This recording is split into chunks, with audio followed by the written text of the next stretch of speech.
Well, greetings, BookTube. Welcome back to the History Shelf. You know, it's about mid-March, and I guess it's better late than never, guys, but I'm here with a March Mystery Madness video. Every year on BookTube, as we know, people post about the mysteries they want to read in March, or hope to read, or plan to read, or just introduce some of their favorites so that the rest of us in the community have some ideas for further reading. And if I captured a lot of you browsers who like mysteries but have never come to this channel before, just by way of explanation, let me just say that yes, the majority of my booktube videos are around history. History, historical fiction, military history, just history all over the place. Historical fiction, did I say that already? Yes, I think I did. And but I've always had a love of mysteries, and if you're interested, we do have I have a playlist of, we tried doing the Miss Marple mysteries for about a year and kind of tapered off. We have 2 books left to finish, but, and by we, I mean me and my partner, Martine. But we had a lot of fun reading the Miss Marple mysteries for the better part of a year. Yeah, I'm late to the game for March Mystery Madness. It's halfway through March, but I figure better late than never. And I'm putting together a pile of books that I want to show you. These are mysteries I want to read based off of the authors themselves. So there's a few in here that are series, and you can't, mysteries, they're known for that, having long-running series. There's so many series I want to get to, so many series I want to finish, so many series I want to start. But anyway, let me show you some of the books I pulled out. These are books I do want to read. And the fact that I bought them means that I can take as long as I want. Let's start with, oh, I have another stack on the floor. Okay, let's see how long this video is going to take to make. I really want to start this series because I love Ann Cleeves. Hey, everybody out there, you know Ann Cleeves. I have read about half of the books in the Shetland series. Love the Jimmy Perez adaptations on BBC. We have just marched through those. But love the Shetland series. I would like to start the Vera Stanhope series. I have not read that series by Ann Cleeves, but there's another series that's brand new that I have all 3 books so far in the series. I think the 4th one will be coming out shortly, or actually no, just the 3rd one. And I got my greedy little hands on it. But let's look at the first book in the series, and this is The Long Call. So this is introducing a brand new detective, and this is Matthew Venn. So I picked up The Long Call, and I'll just give you like an introduction of who this new guy is going to be here. In North Devon, where 2 rivers converge and run into the sea, Detective Matthew Venn stands outside the church as his estranged father's funeral takes place.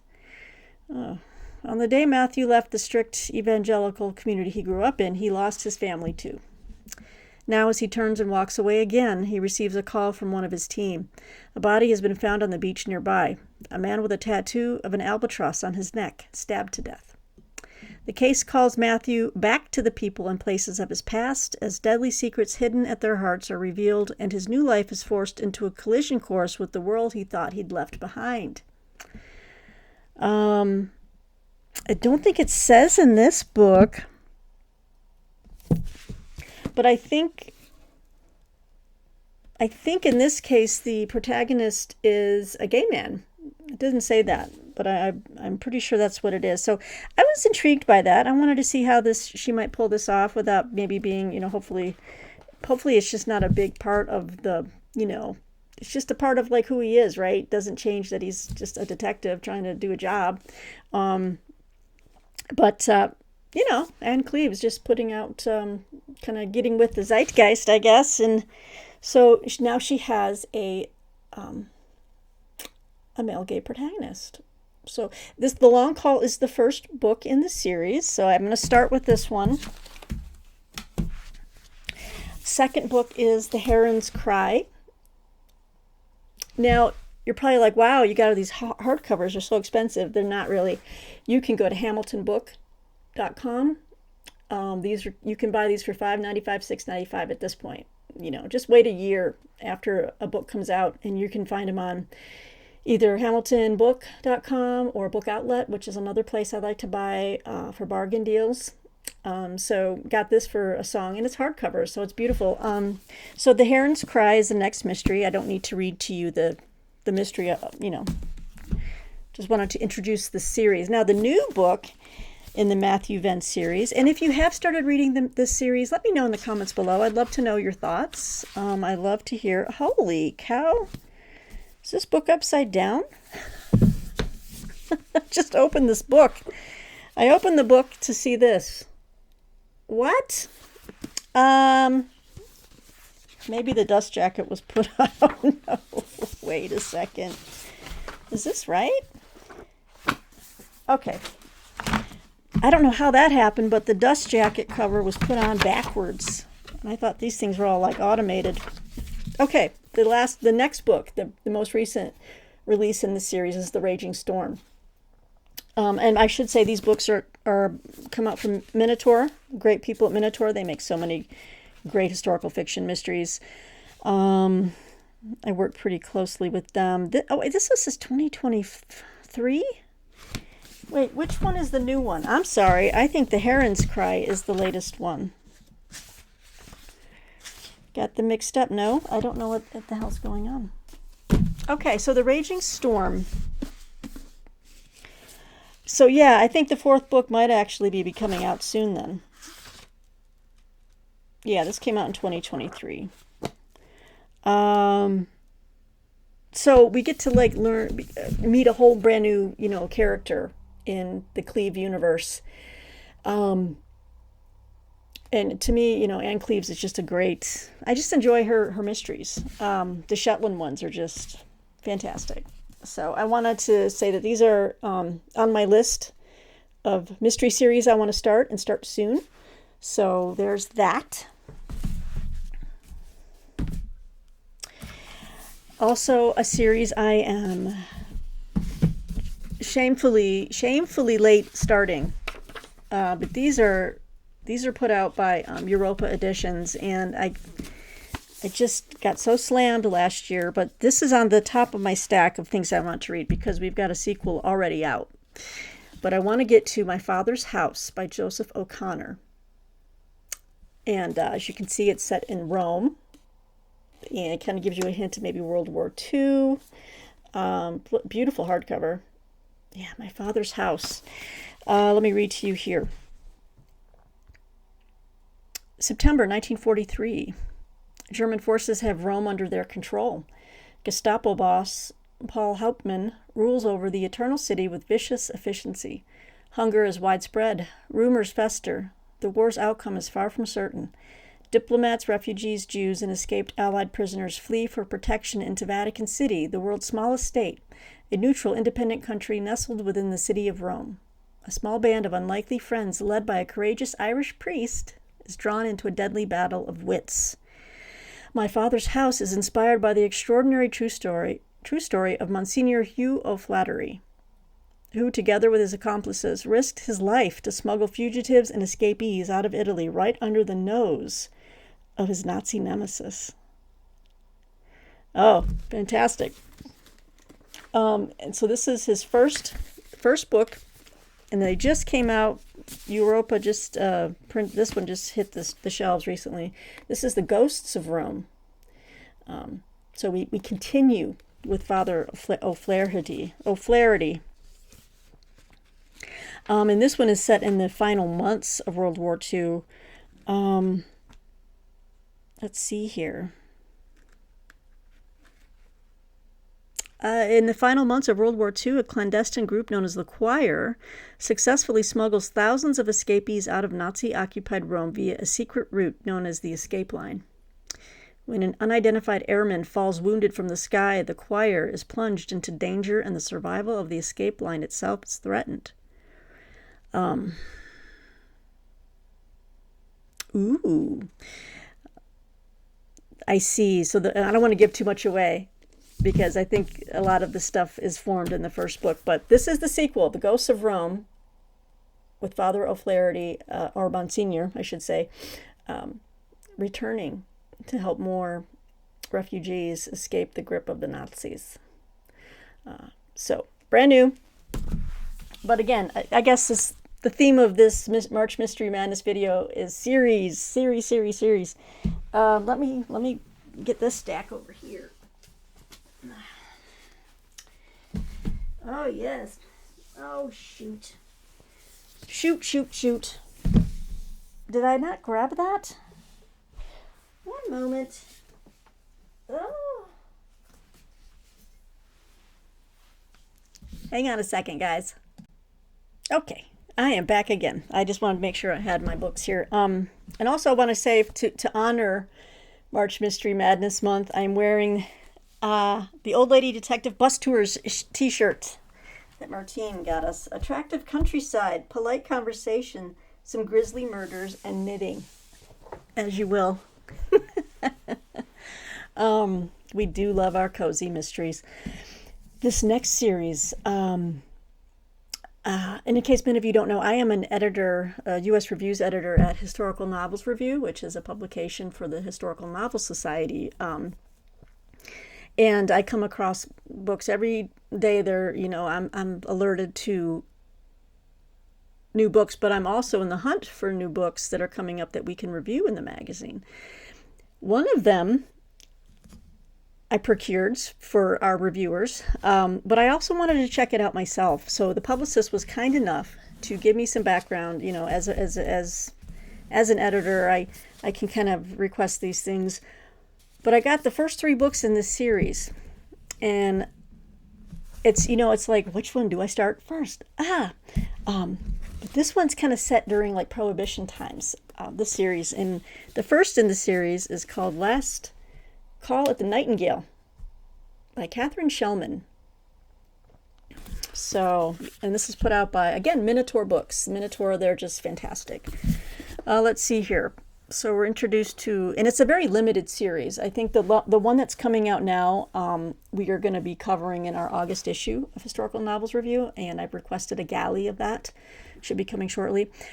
So it's not like it's going to go on for 16 books. I mean, this author, I think she's just like 4 and done, which I can respect. I appreciate that. Let's take a look. New York, 1924. Vivian Kelly's days are filled with drudgery, from the tenement lodging she shares with her sister to the dress shop where she sews for hours every day. But at night, she escapes to the Nightingale, a speakeasy where illegal liquor flows and the band plays with reckless excitement, where no one asks how much money she has and no one bats an eye if she flirts with men or women. At the Nightingale, Vivian has finally found a place that feels like home, until she discovers a body behind the club. Caught in a police raid at the Nightingale, Vivian finds herself thrust into the seedy underbelly of New York and the wealthy world of the city's elite, where even money can't keep you safe and anyone could be the next target. Doesn't that sound great? So this is the first in the series, introducing Vivian Kelly. And the second book in the series is The Last Drop of Hemlock. I like the theme here, and the jacket covers are very appealing to me. I like the font. I'd like to know what name this font is. That is just, I love it. So let's see here. Okay, so she kind of, I don't want to give away too much, but this is the second in the series, so I don't want to read all of the descriptions, because it kind of shows how she's progressed at the Nightingale and things like that. So, Last Call at the Nightingale, The Last Drop of Hemlock, and then one of the most recent. So this is in hardcover because I don't think the softcover paperback has come out yet. So the third in the series is The Last Note of Warning. These are decent sized mysteries. They're over 300 pages each. So you get a good amount of development. Sometimes mysteries can either be too short or way too long. So I think 300 or so is about the length I like. And yep, she's still in. It's still Prohibition time. And then the last one coming out. Oh, there's even a blurb from one of the places I'm also a freelance book reviewer, in case you're new to the channel. So I'm always writing reviews as well for different outlets. And Shelf Awareness even has a blurb. That's another one I write for. I also write for, I'm not supposed to be anonymous. But anyway, thought I heard a dog whimpering. Our elderly dog, okay, side note, our senior dog Boomer, he's gotten very demanding now when it's dinner time. He will now vocally tell everyone. He's deaf, but he will like just, I'm hungry. We'd have to drop everything. And then with the time change, with daylight savings, it's like his stomach's telling him it's feeding time, but it's still very light out, and it's like I don't want to encourage you guys to eat any earlier, but yeah, that might be what's happening. So last note of warning. And then the final book that is coming out is Last Dance Before Dawn. So that's rather appropriate. Last Dance. That was a great song. Donna Summer in the 70s, guys. Last Dance. It's a great song. You should check it out.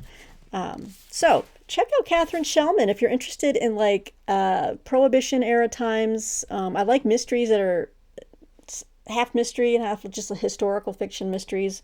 Speaking of which, I've got a big teaser coming. Since I've missed most of March with March Mystery Madness, I'm thinking of another month that begins with an M, and that's May. I'm going to be announcing, spoiler alert, I'm going to be making an announcement of a new reading project that I've been teasing a bit on this channel. And I've got them all right next to me down here below, but I'm going to be doing a new reading project of a book a month. If I can swing it. I think I can. But stay tuned for that. I think in April sometime I'm going to make the video announcing what I'm going to be doing. And if you want to join me, that'd be great. Okay, next book. I got an advance review copy of this, and then I realized, I had read the first book in this brand new series. I had read and reviewed it, I believe, for Book Browse review. So this is a new series, and this is the second book in the series, A Shipwreck in Fiji, a Sergeant Akal Singh mystery by Nilima Rao. Her first book was A Disappearance in Fiji, and I really enjoyed it. I love reading the first books of a new mystery series, and it has to do a few things for me to really enjoy it. First, it has to be like historically authentic.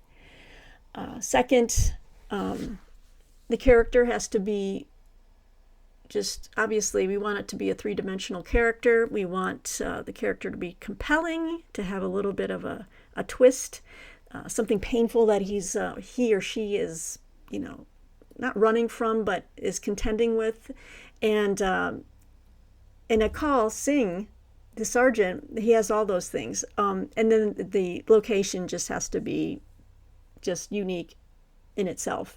And the fact that these are set in Fiji, and I think, what was it? Is it the mid to late 19th century? Let's see here. No. Oh, no, it's the turn of the century. That's right. So this is around 1915. Let me just read to you. Anyway, this is a brand new one coming out. I'm excited because I read the first one. I'm going to be reading this one. This is coming out in June. And let's see here. Okay. A purported sighting of Germans in 1915 Fiji turns deadly in this vibrant follow-up to a disappearance in Fiji.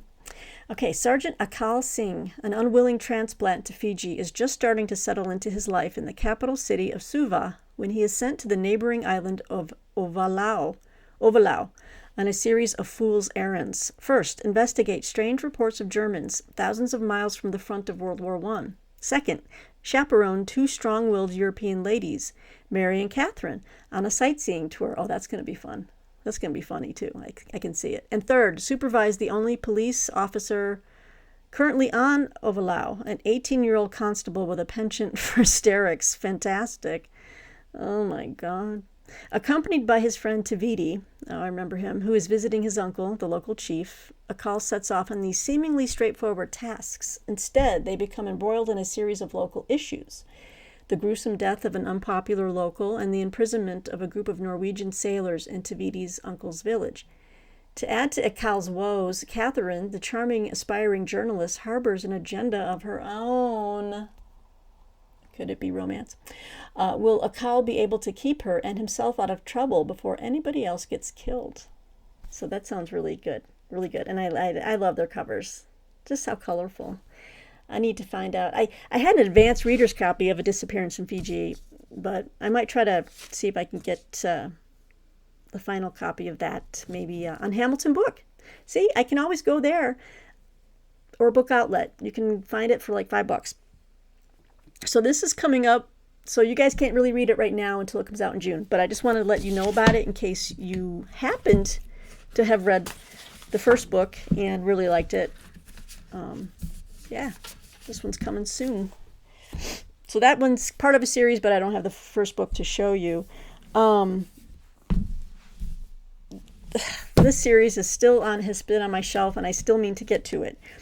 Love historical fiction mysteries, right? So, and now that I know that the fourth book is coming out, again, these are books you can find easily on Book Outlet and Hamilton Book for a song. It's going to be super cheap. This is Nev March's series, and this is the first book in the series called Murder in Old Bombay. Okay, I have the existing 3 books in this series. Here's the first one. Then we have The Spanish Diplomat's Secret. That's the second book, and I love these covers and the font type as well. And then the most recent book, which was Peril at the Exposition. Aren't these great covers? I just love it. She's been blurbed everywhere, very laudatory as far as just writing great characters and absorbing mystery. But I just have not gotten to them yet. And she's got a 4th book coming out. And in fact, I just requested a galley of that. Oh, and this, I should say, the publisher of this, again, is Minotaur Books. Minotaur is just cranking out fantastic. We've got Between the and Cleeves. And yes, I should say A Shipwreck in Fiji is Soho Press. Soho Crime, which is a great imprint. And then Minotaur is also doing the Catherine Shellman Prohibition era mysteries. And now they're doing Nev March's, which, let me read to you this first description, because her 2 main characters, they're called now a Captain Jim and Diana and Lady Diana series. So it's like Lady Diana and Captain Jim series. Okay, so this one is set in the late 1800s. In 1892, Bombay is the center of British India. Nearby, Captain Jim Agnihotri lies in Pune Military Hospital recovering from a skirmish on the wild northern frontier, with little to do but reread the tales of his idol, Sherlock Holmes, and browse the daily papers. The case that catches Captain Jim's attention is being called the crime of the century. 2 women fell from the busy university's clock tower in broad daylight. Moved by Addy, the widower of one of the victims, his certainty that his wife and sister did not commit suicide.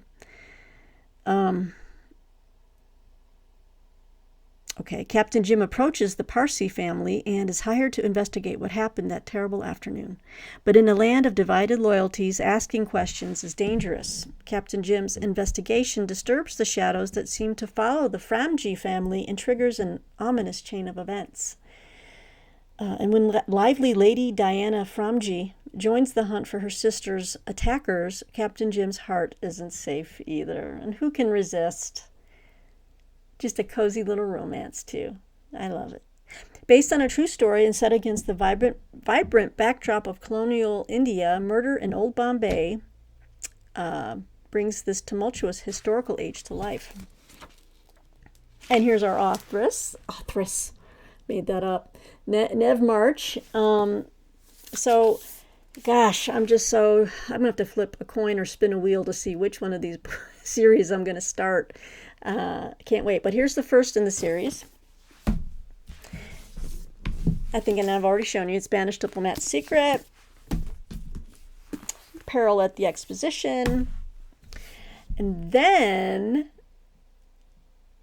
the fourth book is called The Silversmith's Puzzle, I believe. Let me, like I said, I just requested it.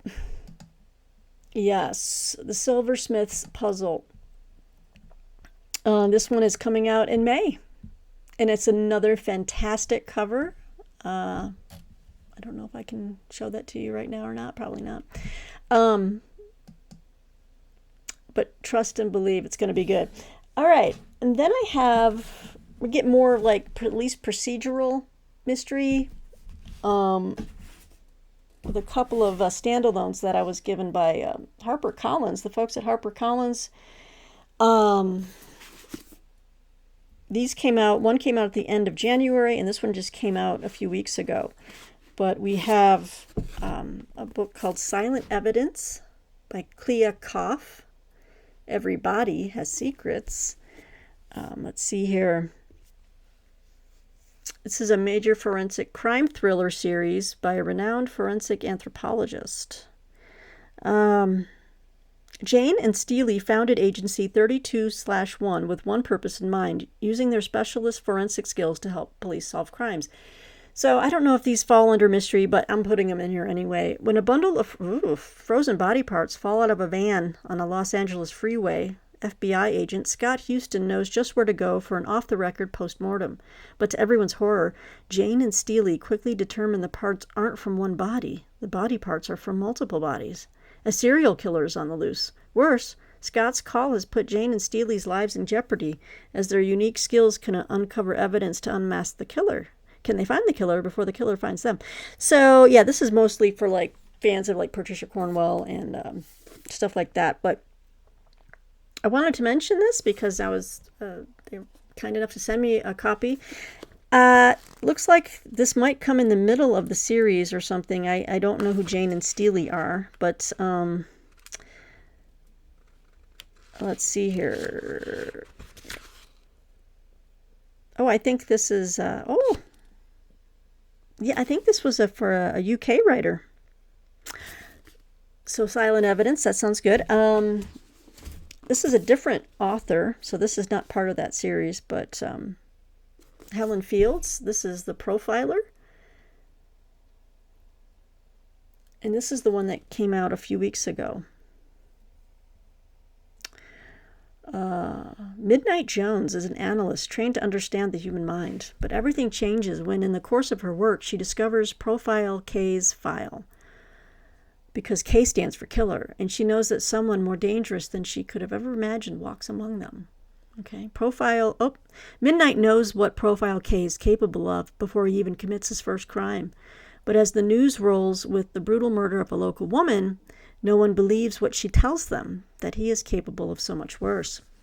Profile K will kill again, and terrifyingly, Midnight realizes that the moment she found his file was the moment she became his next target. Because Profile K is coming for Midnight, and the only way to escape with her life is to find him before he finds her. Oh. So this is more of a thriller, crime thriller, but I wanted to just, put that out there in case you wanted to move away from the cozy stuff. Get some nightmare fuel books. I don't know why you would. So next two books are by the same author. And I think, well, which one is first? I think this one is the first one. Yes. Shelley Burr. And I believe these are set in Australia. This is Wake. The truth will not stay buried. Okay. And let's see. She's gotten lots of blurbs for this one. A series. This is a debut crime novel. Okay, and she has come out with the second book already. So let me read about this first. For fans of Jane Harper, This is a searing debut crime novel set in the Australian outback, where grief and guilt still haunt a small farming community and will ultimately lead to a reckoning. The tiny town of Nanine lies in the harsh red interior of Australia. It was once a thriving farming center, but years of punishing drought have petrified the land. Now Nanine is no more than a stoplight, a couple bars, and a police station. And it has another, more sinister claim to fame, the still unsolved disappearance of young Evelyn McCreary 19 years ago. Mina McCreary's life has been defined by the intense public interest in her sister's case, which is still a hot topic in true crime chat rooms and on social media. Now an anxious and reclusive adult, Mina lives alone on her family's sun-baked former sheep farm. Mina's family had funded $1 million reward for anyone who could explain how Evelyn vanished from her bed. The lure of cash has only increased public obsession, but yielded no answers. Enter Lane Holland, a young private investigator who earns a living cracking cold cases. Lane wins Mina's trust when some of his more unconventional methods show promise. But Lane's obsession with the search will ultimately risk both their lives and yield shocking results. All right. So, Lane Holland. Yep, Wake is her first novel, Shelley Burr, and here is our author. Very nice lady. All right, and then brand new book, and they just came out with the softcover version. And this is Murder Town. You see the very similar feel here with that blood red sky, with an overview of the city or the farm. Looks pretty interesting, eh? How well do you know your neighbors? Let's see here.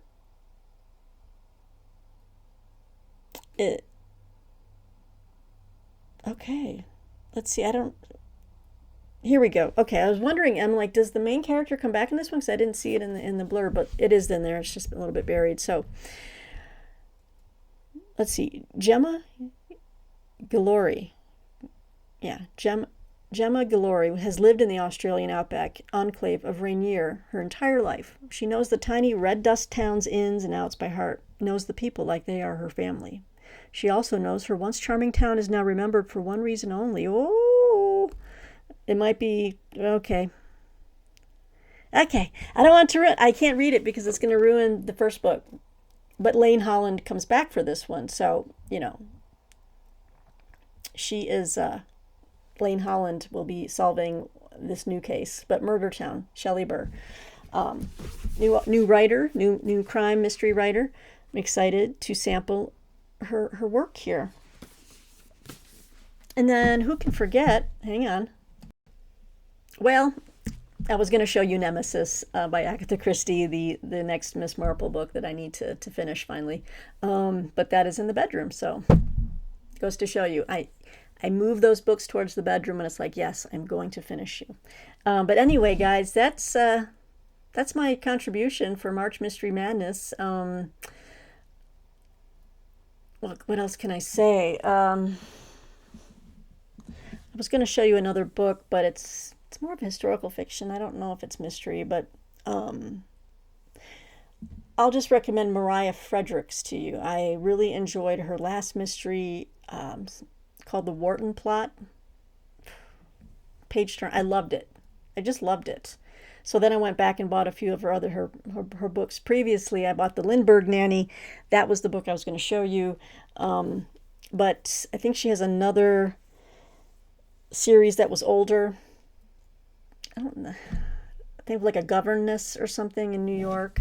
But yeah. But I really enjoyed The Wharton Plot. Whoa.